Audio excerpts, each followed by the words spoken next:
peeps? This is Bebe. I know I haven't posted in a long time, but I am here right now. And today I'm going to be talking about my top 3 favorite movies from a horror franchises. Before I get into that, make sure to like, subscribe, and comment. Hit the notification bell button when I post some new videos. And follow me on Instagram at BabyRose86, which will be right here. So let's just get into it. Now, I put up a poll for y'all to choose from, for me to talk about my top 3 favorite movies from a horror franchises, which are Friday 13th, A Nightmare on Elm Street, or Alien. And 60% of y'all picked Friday 13th. Now, I'm a Freddy chick. Why y'all didn't pick A Nightmare on Elm Street? It's beyond me, okay? But it is what it is. Now, before I get into my top 3, I'm going to let y'all know what the top 3 movies that going to be my top 3 in Friday the 13th. It's going to be part 6, Jason Lives, part 7, The New Blood, and part 8, Jason Takes Manhattan. Now, dealing with the top 3, I'm just going to pick randomly, right? So y'all won't get on my head like, oh no, I already put that number 1. Okay, that's this. No, but this is going to be from the container, okay? Y'all see it, all right? So let's just get right into it. Number 3 movie from Friday the 13th is 6. Part 6. I'm hoping that this would be my number 1, but it's not. Oh man, let me tell you something. Part 6 is my movie. Oh, I love Friday the 13th, Jason Lives. I think it has the best opening of Friday the 13th of all time. I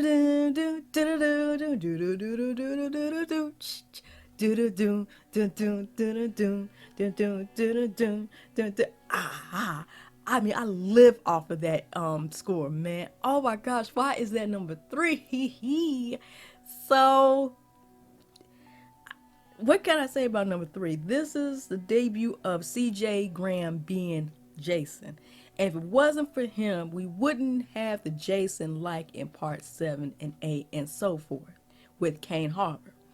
C.J. Graham had changed the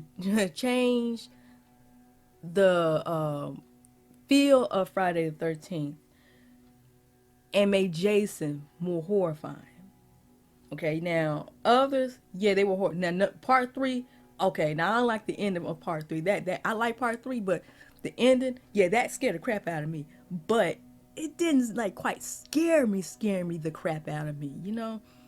Part 6, from the beginning of that movie, when you saw Jason's face reveal, that was scary.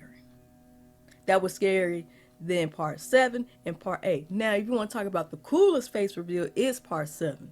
But the scariest is part 6. Because he's just standing there looking at Tommy like, honey, you gotta move. You look rough, sir. Like, it just, and then when homeboy came and hit him from behind with the shovel, how he turned around just, and he turned right back and looking at Tommy. I'm like, oh no, put the mask on, put the mask on, no. And he did not care. He's so militant, like a military style, and how he off his victims. Oh my gosh. Well, how he off his victims isn't as gruesome as part 7 to me, but it was gruesome, and he just didn't care. I think this was more of horror. It's more of like horror than 7 and 8. Okay, because 7 and 8, because 6 stands out alone to me. I don't know why. I can't even explain it. But then you have, to me, an underrated character, Final Girl, which is Megan. Megan has always been my favorite Final Girl. Yeah, forgot her name in part 3. She's my favorite one. But no, number 1 is Megan. All the way Megan. She kind of remind me of Bert from Big Trouble in Little China. It's like, it is what it is. I'm enjoying for the ride, and I'm going to do what I got to do. And I love the motherly instinct that she had for these kids, because when Jason broke into the cabin where the campers were hiding in. You can see her, she just didn't care. Like that nurturing mode, just that motherly instinct like came in and kicked in and don't even care. The kids are in there. And Tommy was like, Megan, no, Megan, but Megan don't care and I don't care. Do I? This is Jason. Okay, this is Jason. But then you know what happened with Tommy, and you know Jason's still in the water. You know Megan was trying to rescue Tommy, and then Jason got Megan's leg, and Megan did you know with the boat, and you know with Jason. And it's just like girl, homegirl. You know she gonna save her man. She gonna save her children. She gonna save her man. I said I love Megan. I love Megan. What I love about Jason Lives is the rock and roll of it all. It's so rock and roll. Alice Cooper, my gosh, you know, teenage Frankenstein, but oh, cause he's back, the man behind him. I love 80s rock and roll back in, you know, I was born in 86, so this came out in the year 86, but I love that glam rock, hair metal, that type of rock sound. Alice Cooper isn't a hair metal band, but the songs that he put out in those years, yeah, I love it. Poison, House of Fire, that, you know, because he's back. The man behind the man. Oh, gosh. Ooh, I just get chills. How Sissy was killed off. Oh, my gosh. Just, there's something about black people in his. I don't know why. But Court and Nikki, oh, how Nikki was like riding Court, just like we gotta wait till the song is over. He was like, "How long is that?" Did she say it's only 10 more minutes? And she was just like, and then when the power went out, she was like, "Court, you didn't already. So why you sat there until the end of the song?" Now I don't know what it's like, cause you know I don't want marriage, but yeah, part 6, man. I just have this great love of part 6 because it's so different from the others before. Even part 7 and 8 is just on its own, and I just feel like that can be underrated. I think more people like part 6 than the rest, to me, but that's just me. So let's get into my number 2 movie from Friday the 13th. And number 2. A movie from Friday the 13th is Jason Takes Manhattan. Now, it's not that good of a movie, but it's fun. It's fun. And this time, Kane Harbor is Jason this time. And he has taken what CJ had done and amped it up times 10. Now, this was just more funny than ever. And the kills, he did not play. And his main goal is to get Rennie, I'm gonna call her Ren, because you know she was pushed off by Charles from the boat, and because you can tell in the flashbacks that when she was in the water in the lake, Crystal Lake, a young Jason was grabbing on her leg, was pulling her down. And you know, Ren was like to Charles, like, you were the one that pushed me, made me be afraid of water. So I'm just trying to teach you. I'm like, that's not a way you teach a child how, to swim or what have you. And plus she knew about like the whole story with Jason and stuff. And I think with Jason in this one, he just wanted to protect, to me. I don't know if he wants to off Ren, but it seemed like to me that he wants to protect Ren. All right. My whole thing is don't hurt Toby. Don't hurt her dog. Okay, so cute, so cute. But my favorite scene is Julius up on the roof. He was like going for the box, he was just punching Jason up on the roof. And I mean, he was getting it until, he was tired. And Jason all the time was just like, oh, a pebble. Oh, a pebble. Oh, a pebble. It's just a pebble. It's just like, it's like a push to me. And then Julius was like, come on, give me your best shot. Give me your best shot. And I think that Jason wants to play tag. Now remember, Jason is a kid in a grown man's body. And I just think that, so, oh, okay, we're going to punch. So we're going to punch tag. So tag, you're it. But Julius' head fell off. And Jason, now when we play tag, we cannot play rough tag, okay? It's tag, you it, okay?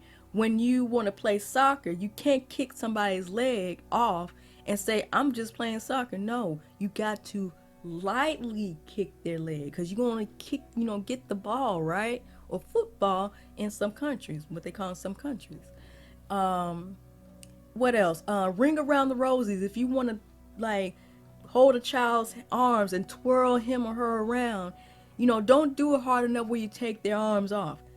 Gently, okay? Gently. Or when you throw a child up in the air, half of their torso shouldn't be half, okay?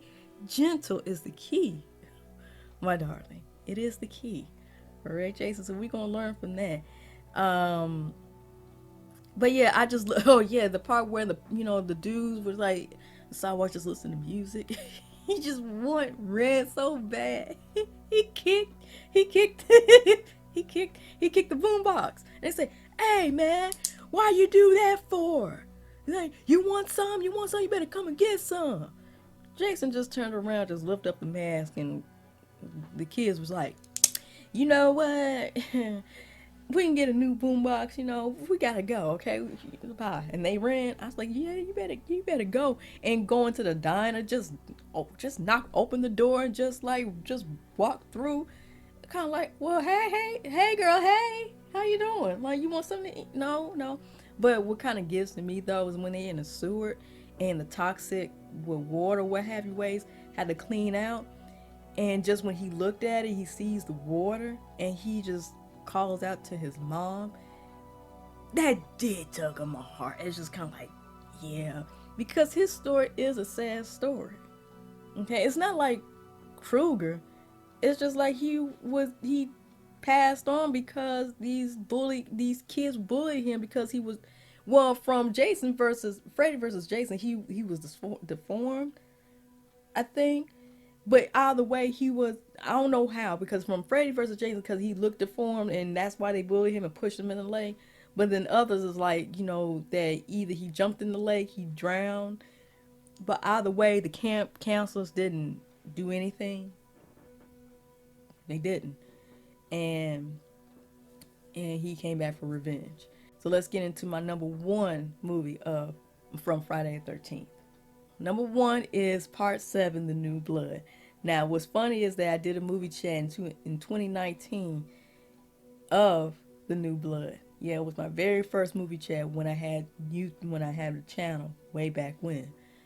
And this now takes place after 6, and now you get Tina, who has this power of moving things, you have telekinesis powers of moving things and lifting up, well, moving, lifting up, and what have you. And that is a good power to have when she is up against Jason.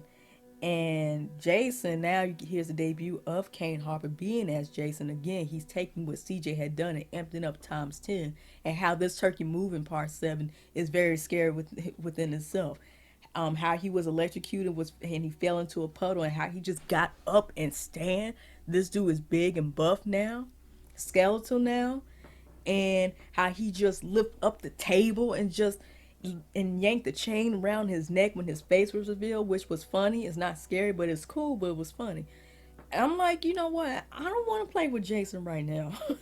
It's just like ever since Part 6, Jason became scarier and scarier, and he just doesn't play. And Kane did such a good job. And oh, and you see one head in the flower pot, homegirl. I think it was Elizabeth. It was Elizabeth or Paula. Is her name Paula? Get the axe in the hand. He just threw her across the room. Said, "I just want you, Tina."